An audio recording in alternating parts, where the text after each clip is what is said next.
came here with a major in computer science for games because I wanted to make interactive stories that would help people the way games when I was growing up had helped me, which is really cheesy, I know, but it's what I wanted to do. And the first year was rough, and I changed my major to film/cinema, and I liked it. I learned a lot of things, but I realized I like working in a more documentary style usually than what I would have been doing with the film program. So I switched to journalism, and then they opened up a new major, digital media production, and that's what I have been ever since. There's a lot of things that inspire me because I feel like if you don't take inspiration from a bunch of different sources, like, you're not going to truly be able to find your own voice, especially when it comes to either radio, writing, or TV production or video editing and stuff like that. And my absolute favorite thing to do is video editing. So it's just, it puts me in like a zen place like nothing else. But one thing that really got me interested in that was Spaced, the complete series. It's Edgar Wright's first TV series. He's the director of Shaun of the Dead, Hot Fuzz, World's End, Scott Pilgrim vs. the World. He's done a lot of things and he's great, and I absolutely adore his directing style. And this series was also the first time Simon Pegg and Nick Frost had worked together. Both of them worked for Simon Pegg on a lot of different movies since then, and I think they're all pretty hilarious. Stand! You weren't there at the beginning. You don't know how good it was, how important.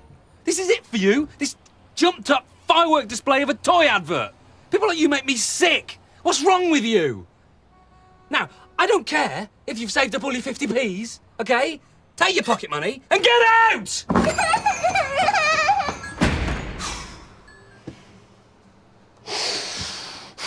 What a prick. There's also Nicholas Winding Refn's Drive, which is definitely a style over substance movie, but I'm a style over substance kind of guy, so it works. It has an incredible soundtrack, it has killer visuals, and Ryan Gosling says like maybe 3 words the whole time, so that's cool. As far as music goes, we have the Kids on the Slope soundtrack. Kids on the Slope is an anime series about teens like around World War II, after World War II, and they fall in love with jazz music and become jazz musicians, and it has a really incredible soundtrack. So yeah, there's that. And then I had a bunch of records here. Most of my favorite ones are actually in Compton for a music series that we do called Live from Studio B. So we use like records and CDs, most of which are mine, to decorate the set and stuff, and it's really cool. But some cool ones I have here are STR FKR's Being No One, Going Nowhere. Really cool, just came out recently actually. One of my favorite bands, I saw them live in Philly at Union Transfer, and it was a killer show. Gumby came out on stage along with like an astronaut, and they threw a bunch of balloons and crowd surfed, and it was a lot of fun.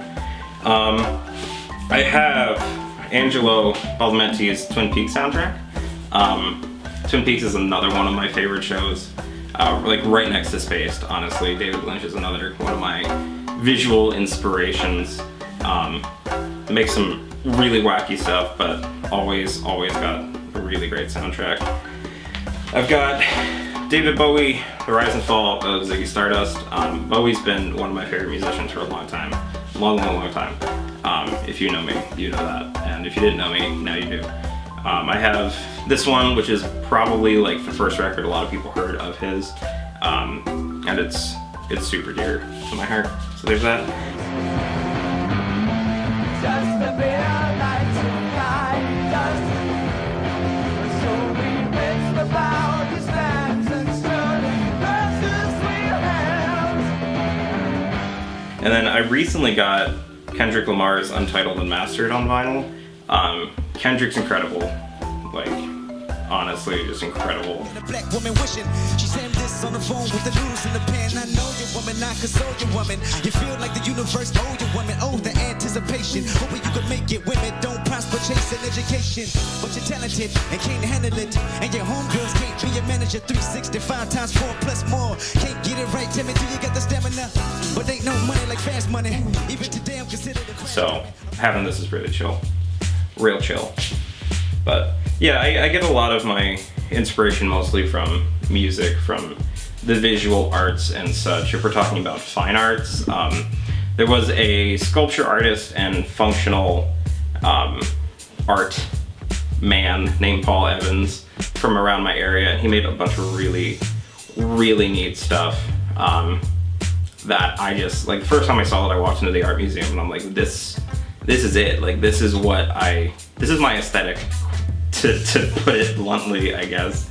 And it's really cool, like, corrugated metals and steels that are all painted and woven together to make really cool contraptions and livable art pieces, essentially. And he has this one line called Cityscapes that was all reflective material in the mid-70s, and then another one that was all monochromatic steel that was made in such a way that they could only do one line of it because the process was so toxic. They all would have died if they would have kept doing it. So it's kind of cool. Art can sometimes be dangerous, but, you know, it's worth it because you get cool stuff that inspires a little kid from Doylestown. So.